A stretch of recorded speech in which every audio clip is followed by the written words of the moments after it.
Do you like skirts but then you think they're unpractical and you'd rather wear pants? Well, the pattern I'm showing you today is sort of both, because it's pants that look like a skirt, so you get the best of both worlds and they can go a long way in your wardrobe. I'm showing you some sewing and also a lot of ways how I'm going to wear this in winter and summer. So keep watching.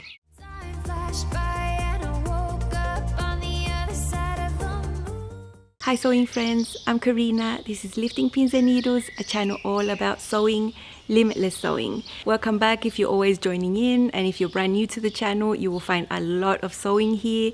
With every single video, you will always have something practical that you can take away for your own sewing, from my sewing room to yours. So let's get on with it. I'm showing you, as I said, a pattern that can look like a skirt but is actually pants, super comfortable, and these are the Emily culottes by Itch to Stitch. Now this is one of the oldest patterns. I believe it might be the third or fourth pattern that Kenneth released many years ago, I believe in 2015. I had seen this pattern in the vast array of patterns available from Itch to Stitch. I think there's over 50. And I'd liked it, but it hadn't really caught my eye. A few months ago, my friend Kiera from Island Sewcialist, she's on Instagram with that name and she has a YouTube channel with that name. She was featured as the cover of this pattern.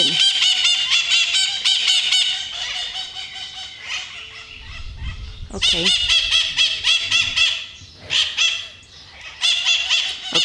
they are not gonna let me talk. She made the pattern, amazing photos that are now featured on the website. And when I saw her version, immediately the color she chose stood out to me, and just the way she looked. I like the length that she has on, and the whole image really inspired me. And I thought, yeah, I gotta make this pattern. And it was on sale for a few days and I was able to get it for 20% off. So I made it. I didn't make it in blue, I made it in black because I want this to be a piece that I can travel with and wear all the time with many ways, and then I just don't have to carry around that much luggage. And that's how versatile I think this piece is going to be for me. As I mentioned, this was a pattern that looks like a skirt but is actually pants, and all the features that are included make it really customizable to the features that you want to have in the pattern. So actually that deep box pleat that this pattern has in the center, making it look like a skirt, can also be optional and trimmed off. If you don't like that and you just want it to look like pants, you can do that. The pockets have two options, single welt pockets and lined patch pockets. That is the option I chose. And then there's lots of decorative things like waist tabs on the side that you can put two buttons to match the buttons on the pocket. There's a tie that you can tie up on the front, and there's shorten and lengthen lines to lengthen or shorten and make them as long as you want. I chose to lengthen mine. Originally they come up to be above the knee for my height. These patterns are drafted for 5'6", so it's just a matter of measuring and seeing the length that you like to cut / spread through the lines on the side and make it as long as you want. This is drafted for medium to heavyweight wovens, bottom weight wovens, heavyweight cotton, twill, denim, wool. It's even mentioned you can make these in a structured knit like ponte, but it is advised to size down. Included are sizes that will 0 to 20 US, and that will take you up to a waist of 39 3/8 and a hip of 48 3/8. When you choose your size, you have to really be aware that the body size with the finished garment measurement at the waist is the same. So for example, if you think you need to sew a size 10, you see a size there for the waist, it will be the same measurement for the finished garment measurement. That means there's 0 ease. So you have to take that into account if you like a tight fitting waist.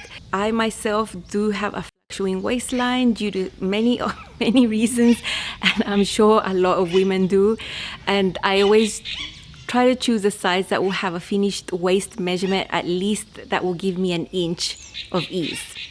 Okay, the pattern is drafted to have some ease at the hips, of course. These are not tight fitting, so there's going to be about 4 inches of ease there. Looking at everything, I chose a straight size 14 that will give me about an inch of ease around the waist for me. In Up Close and So Personal, I'm going to show you how I did the layout for this pattern to get my version, size 14, in 1.2 meters. I think that's 1 1/3 yards. I'm not sure if you buy yards by the third, but around that. It's a small piece of fabric. It was possible.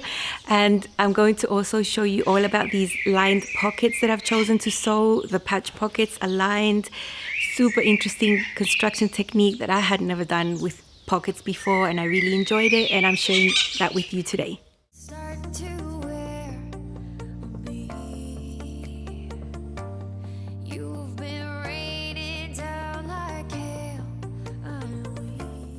I had already cut a leg off and forgot to film the layout, so I still haven't cut off most of the pieces, so I just sort of laid it back so you can see how I'm getting these Emily culottes in 120 centimeters.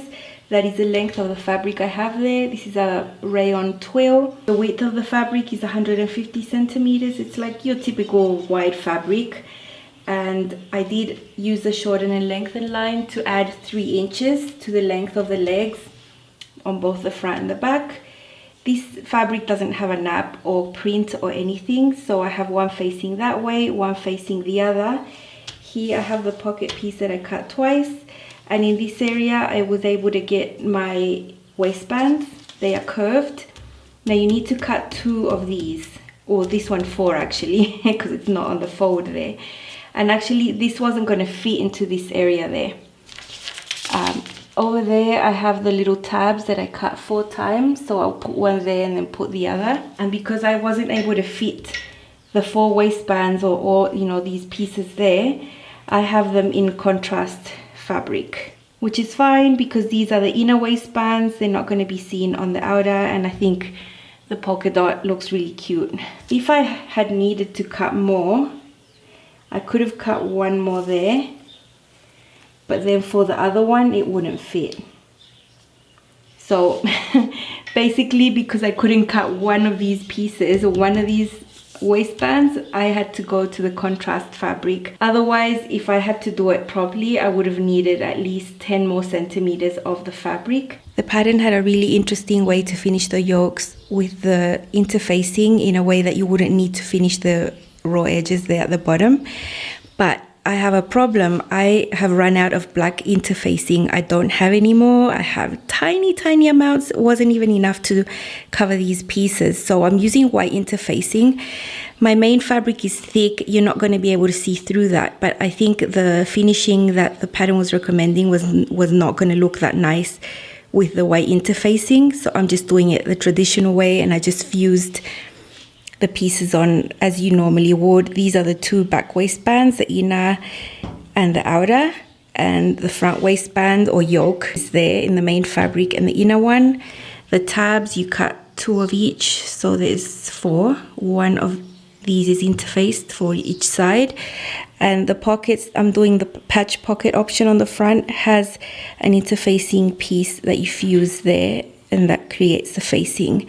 And now this has been trued, as you can see. It follows that shape like that. When you fold it, it's perfect. These are the patch pockets. That's the area that's been interfaced. There are some notches there, and these are the pocket linings. Now I cut this out of just rayon. It's a thinner material to the rayon twill here, and so I've got to match these notches there, put these right sides together, and then sew with a 3/8 seam allowance from the notch there, and then from the notch that way, leaving that opening there, because that's how you're going to turn the pocket right sides out once it's all lined. I have done that seam that I mentioned from notch to notch. I passed the notch a little bit there and then I have pressed that seam allowance open, and there is a little opening there. So now I've just, you know, this was extended, I folded it onto itself. So there is my main fabric, and this is my lining. And then I have gone and pinned all the way around like that. So I have to do a stitch there, and then I have to snip the curves so that I am able to turn these right sides out through this opening, and then I'm going to have a fully lined pocket. This pocket lining piece is a few millimeters smaller than the main pocket that is at the back. So when I sew this and flip this inside out, that will favor the seam to roll inside, so you won't see the lining piece.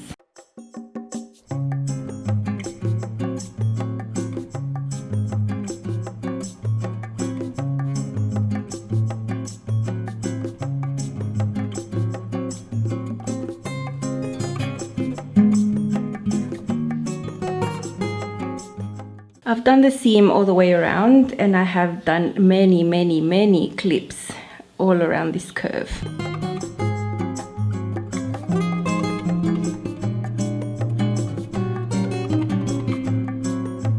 on these sharp edges here on the corners on the top, I just like to fold that and then turn it around. I don't clip that. Now I'm gonna just play with these, open these up and press it. So this is gonna be the inside of the pocket. This is interfaced. It's going to give stability for the buttonhole I have to do here in the middle, a vertical buttonhole that will have a button sewn onto the pants. I do something unconventional and I baste the edges before pressing, and that's how I ensure everything's going to be fine. The inside of the lining is really tucked in there. It's not going to be seen on the outer edge. And so everything's done. I have marked on the top there on the middle with a little mark with chalk where I'm going to do a little vertical buttonhole there, and then I can top stitch onto the pants. I will baste again by hand the pockets onto the pants and then sew it around, and that's how I ensure I get a really nice result. But just look how nice this is inside. So enclosed and neat and durable.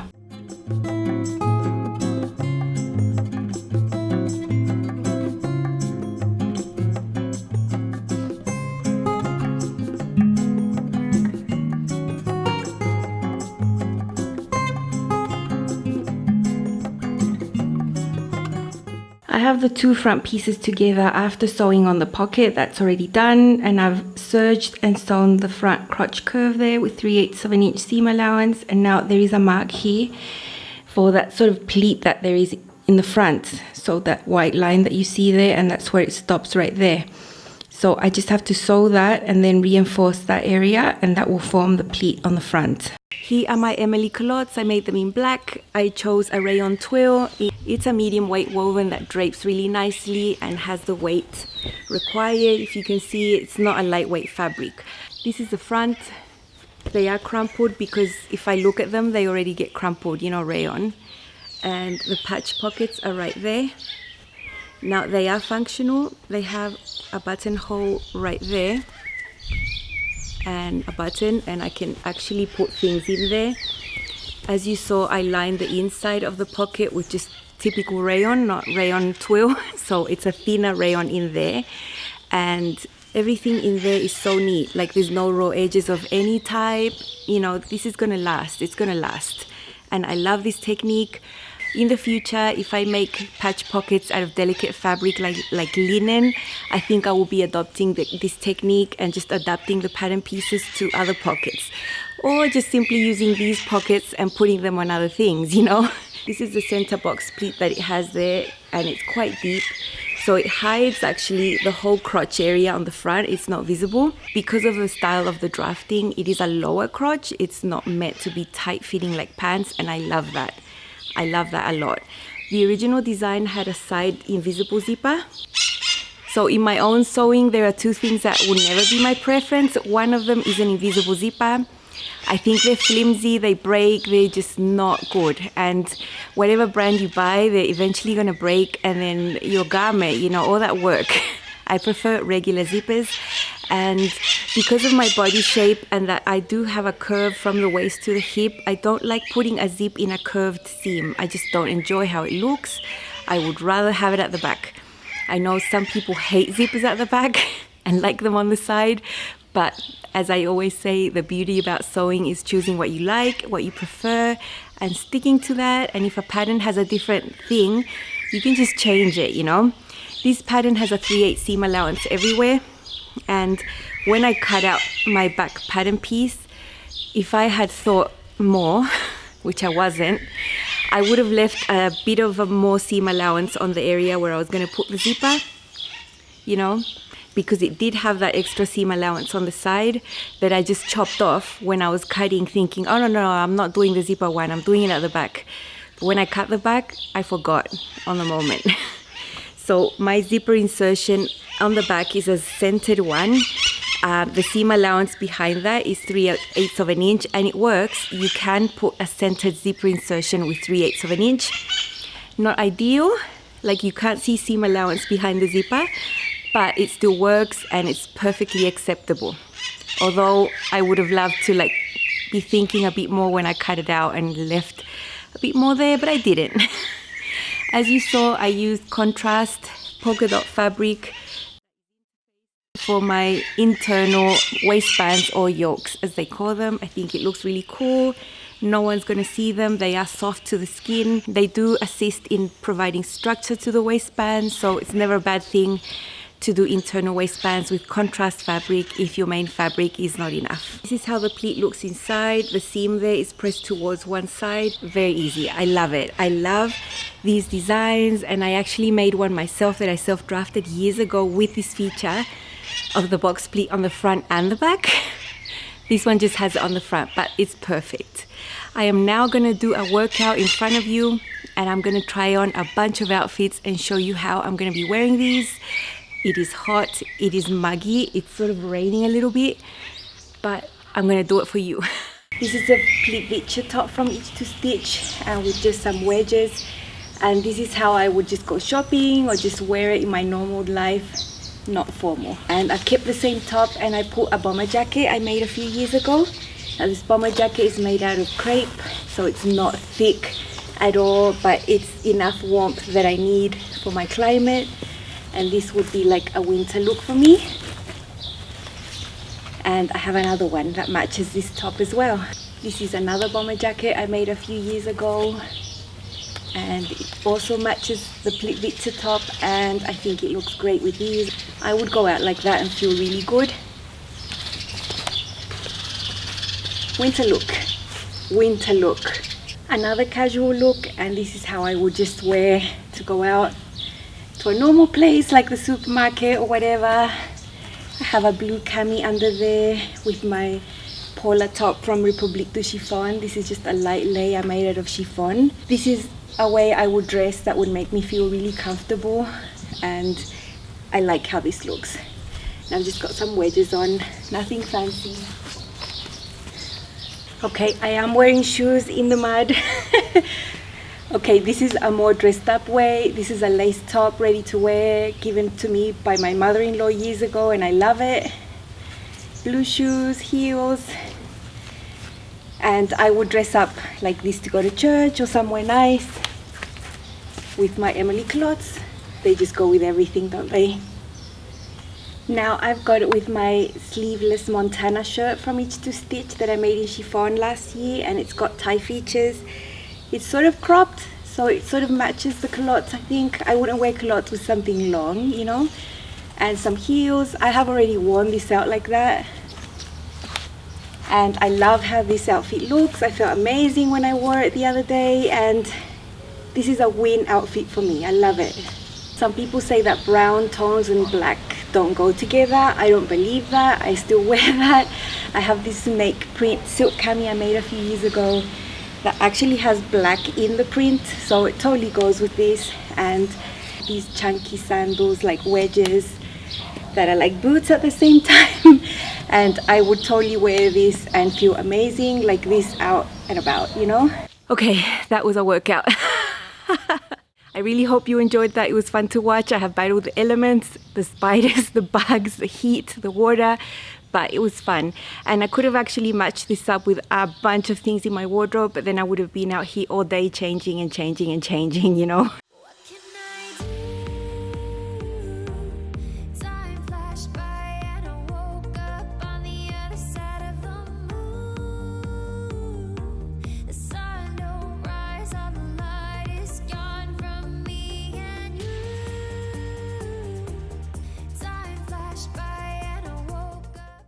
Please go and check out Kiera's channel at Island Sewcialist. I will link it down below. It's a young YouTube channel. She makes amazing things. She's a very creative person, and I am really inspired by what she makes. So go and give her a like, go and watch her videos and subscribe to her channel. Thank you so much for watching. If you enjoyed this video, give it a like. Always, if you comment, I will reply. I will greatly appreciate it, and I will see you soon with another sewing video. I will get myself back inside where it's safe.